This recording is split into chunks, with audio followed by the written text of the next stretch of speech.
जय हिंद दोस्तों, स्वागत है आपका मेरे YouTube के चैनल इंडिया नॉलेज पे। दोस्तों, मैं आज बात करने वाला हूँ इतिहास के मुग़ल साम्राज्य के विषय में। मुग़ल साम्राज्य की स्थापना कब हुई, मैं इन सभी चीज़ों को आपसे बात बताने वाला हूँ। तो चलिए शुरू करते हैं। दोस्तों, बाबर एक नए साम्राज्य के निर्माण का पथक प्रदर्शक ही नहीं रहा, उसने उन लक्षणों और नीतियों का भी संकेत किया है जिन्हें उत्तराधिकारी मान्यता देते रहे हैं। उसने भारत में एक राजवंश और उसकी परंपरा की स्थापना की जिसकी जोड़ किसी दूसरे देश के इतिहास में मुश्किल से मिलती है। दोस्तों, बाबर हमारे देश में सर्वप्रथम आया था जिसने मुग़ल साम्राज्य की स्थापना की थी। दिल्ली सल्तनत के पतन के उपरांत भारतीय इतिहास में एक नए युग का उदय हुआ था। यह नया युग मुग़ल युग कहलाता है। इस युग में भारत में मुग़ल साम्राज्य की स्थापना हुई जिसने भारतीय इतिहास को अनेक प्रख्यात शासक और राजनीतिक परंपराएं प्रदान की। भारत में मुग़ल साम्राज्य की स्थापना का श्रेय जहीरुद्दीन मोहम्मद बाबर को है, जिसने 1526 ईस्वी में पानीपत के प्रथम युद्ध में इब्राहिम लोदी को पराजित कर एक नए राजवंश का प्रारंभ किया था। यह नया राजवंश मुग़ल राजवंश के नाम से प्रख्यात है। बाबर के अतिरिक्त इस राजवंश के अन्य प्रमुख शासकों में हुमायूं, अकबर, जहांगीर, शाहजहां, औरंगजेब का नाम आता है। बहादुर जफर मुग़ल राजवंश का अंतिम सम्राट था जिसे अंग्रेज़ों ने 1858 ईस्वी में सिंहासन से उतारकर बंदी बना लिया था। बाबर के आक्रमण के समय भारत की राजनीतिक दशा कुछ अच्छी नहीं थी। दोस्तों, सभी राजा आपस में लड़ा करते थे। यहाँ इन्हीं का फ़ायदा मुग़लों ने उठाया। जिन दिनों बाबर ने भारत पर आक्रमण का अभियान प्रारंभ किया, उन दिनों भारत की राजनीतिक स्थिति अत्यंत शोचनीय थी। एक शक्तिशाली केंद्रीय सत्ता और शासन के अभाव में अनेक छोटे छोटे राज्य स्थापित हो गए थे। अध्ययन की सुविधा की दृष्टि से बाबर के भारत आक्रमण के समय की राजनीतिक जो दशा थी कुछ अच्छी नहीं थी। दिल्ली का लोधी वंश जो था, बाबर के आक्रमण के समय दिल्ली का सुल्तान इब्राहिम लोदी था। वह अत्यंत हठी और अहंकारी सुल्तान था। उसके समय में दिल्ली की सीमा अत्यंत सीमित हो गई थी। बहलोल लोदी के शासनकाल में अनेक प्रदेश स्वतंत्र हो गए थे। इब्राहिम लोदी के समय कुछ अन्य राज्य भी स्वाधीन होने के लिए प्रयत्नशील हो उठे। इब्राहिम लोदी था, उसके व्यवहार कोई भी राज्य उसे पसंद नहीं करता था। इसी कारण से थे कि कुछ जो छोटे राज्य थे उन्होंने अपनी स्वाधीन होने के लिए प्रयत्नशील हो उठे। इब्राहिम लोदी एक अक्षम और अशक्त शासक था। उसके अमीर उसे असंतुष्ट हो गए थे और उसके विरुद्ध षड्यंत्र रच रहे थे। दोस्तों, उसके अपने ही उससे विरुद्ध षड्यंत्र रचने रहे थे क्योंकि उसका व्यवहार कुछ ऐसा ही था कि जिसे अपने भी उसको पसंद नहीं कर रहे थे। इन्हीं कारणों से अपने पास अधिक सेना होते हुए भी वह पानीपत के युद्ध में पराजित हो गया।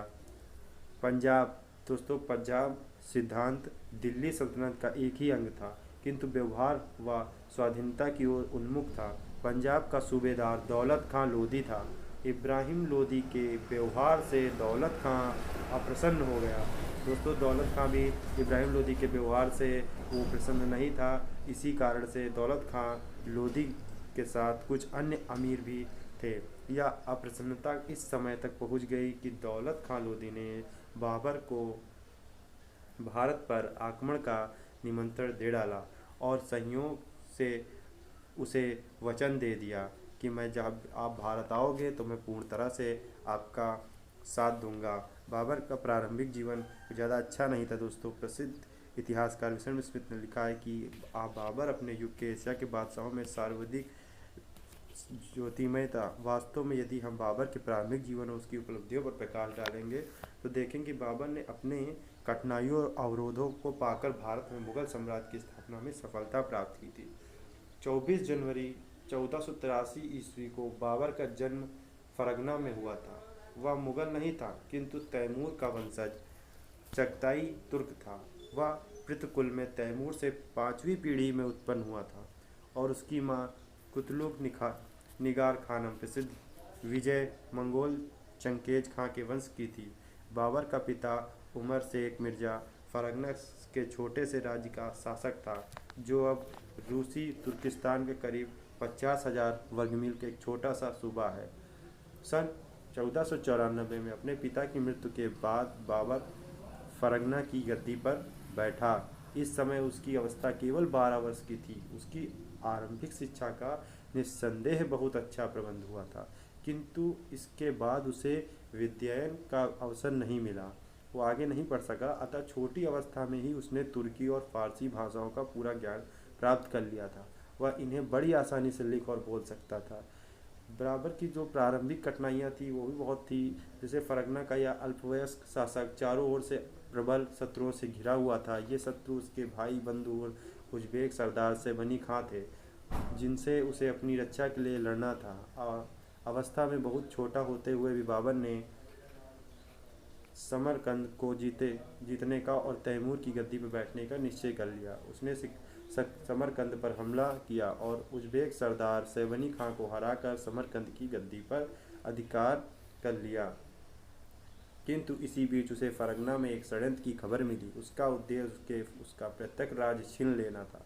यह खबर सुनते ही वह फरगना से लौट पड़ा और उसकी पीठ फिरते ही समरकंद उसके हाथ में निकल गया। उसने दोबारा समरकंद पर चढ़ाई की और 240 आदमी की छोटी सेना के द्वारा राजधानी को ले लिया और फिर एक बार तैमूर की गद्दी पर बैठ गया। दोस्तों, बाबर किंतु जो था बहुत ही शक्तिशाली, वो भी अपने समय का था, किंतु वह समरकंद की गद्दी पर शांति से नहीं रह सका। उज़्बेक सरदार एक बड़ी फौज संगठित की और आर्चियान की गहराई लड़ाई 4 जून 1503 ईस्वी में उसने बाबर को हरा दिया। दोस्तों, मुग़ल जो साम्राज्य था बहुत दिनों तक चला।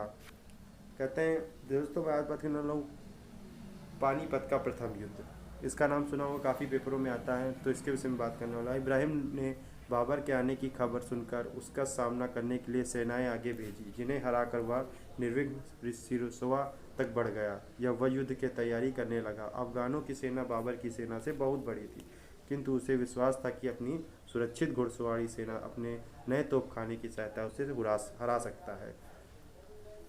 उसके तोपखाने अफसर उस्ताद अली मुस्तफ़ा रूमी सवार पैदल सेना की सहायता पाकर अफगानों की सेना को आसानी से हरा सकते थे। दोस्तों, अगर वीडियो अच्छा हो तो लाइक करिए, सब्सक्राइब करिए।